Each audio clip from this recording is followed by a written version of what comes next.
welcome to my channel. Thanks for tuning in. Do me a favor and click the subscribe button. All right, well, let's jump straight into it. All right, so I'm going to start by massaging my client's scalp with some peppermint oil. It works really well for me. Now what you're going to see me do, I'm going to go ahead and take my stocking cap out and put it on my client's head. Since she's more of a brown skin tone, I would usually like to use a brown stocking cap, but since I had nude, then that's just what I worked with today. What I'm going to do now is I'm going to take Got To Be gel, and I like to use the Got To Be gel in the black bottle, not the yellow one. I really don't like the results that I get with the yellow one. It gets kind of flaky, so I just like to use the black clear gel. After that, I'm going to take some Got To Be spray. You can find that at your local beauty supply store as well. And I'm going to spray her stocking cap right where the closure is going to be. So I'm going to go ahead and put my client under the dryer on cool or warm, either or is fine, for about 20 minutes.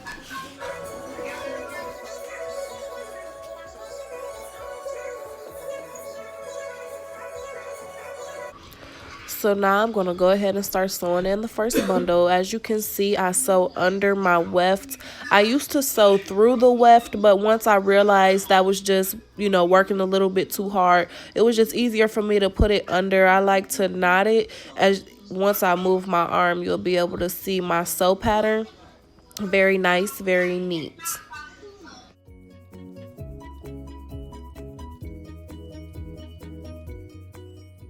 Now, as you can see, while I'm sewing, you can kind of see when you sew under the weft that the hair kind of space out on the track. Don't worry about that. Just keep on going. Make sure that you do it at a consistent rate. I like to sew the track, but I also like to hold it with my opposite hand just to make sure that I keep it at a tight grip.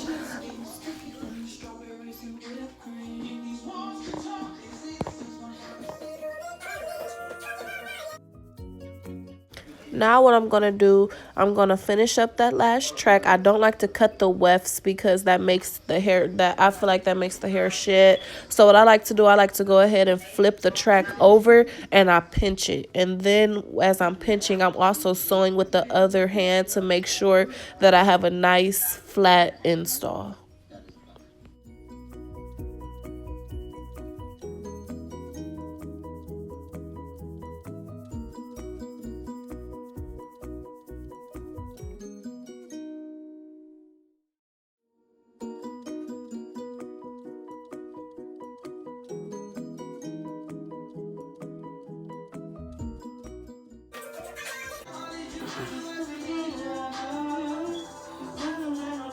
So now what you're going to see me doing, I'm going to take a makeup brush, about a medium-sized makeup brush. I apologize, I actually don't know the correct terminology for it, but you're going to take a medium-sized makeup brush and some powder foundation that matches your client's skin tone, maybe a shade lighter.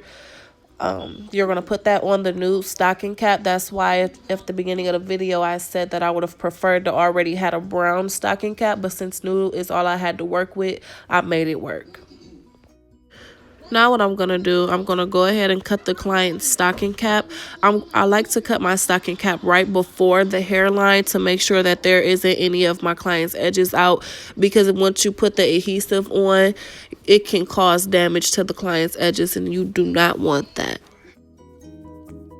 You'll also need to take some 99% rubbing alcohol and clean the client's forehead off to get any dirt or oil off of it, or even any makeup. You just need to get that off of there so when you go ahead and lay the lace glue down, it doesn't get bulky and it doesn't look really cakey, built up, I should say.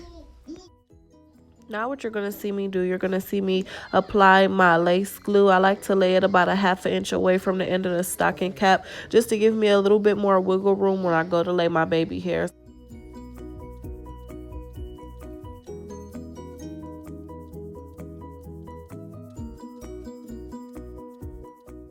So now I'm about to go ahead and lay my second layer of lace glue. I don't like to use too much. I just use the right amount needed. Once you get used to doing this step, you'll know what works best for you.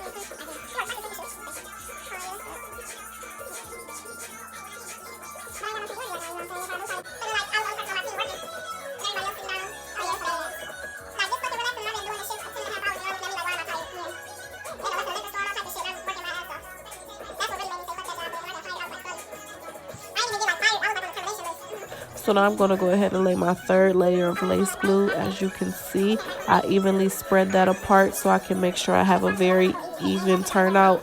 So once it turns clear, it's not bulky, it's not caked up on top of each other, it's smeared out just right. I apologize. My phone actually died during this recording, so I had to go ahead and finish the install. But now you're going to watch me do my flawless signature curls. As you can see, I still use the heat protectant on each strand. Maybe not each and every strand, but most of them. You don't want the hair to be too oily, but you still want to be protected from the heat.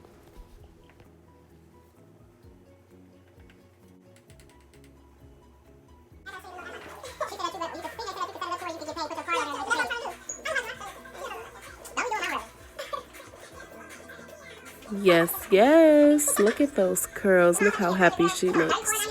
The curls lay perfectly. They aren't too droopy. They aren't too loosely pulled out. They are just perfect. So now what I'm doing, I'm going ahead and I'm taking my narrow bead foams and I'm laying down my baby hair and I'm just structuring my closure how I would like for it to lay.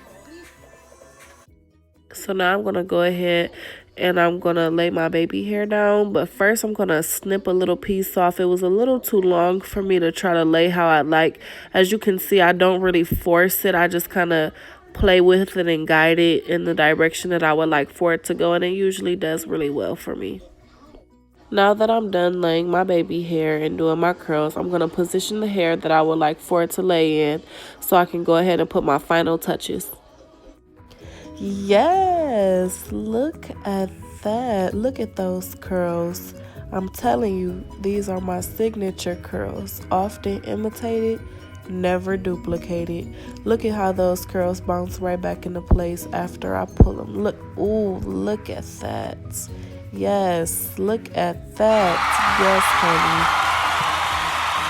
honey. If you got at least one person in your life you want to shit on, put your number twos in the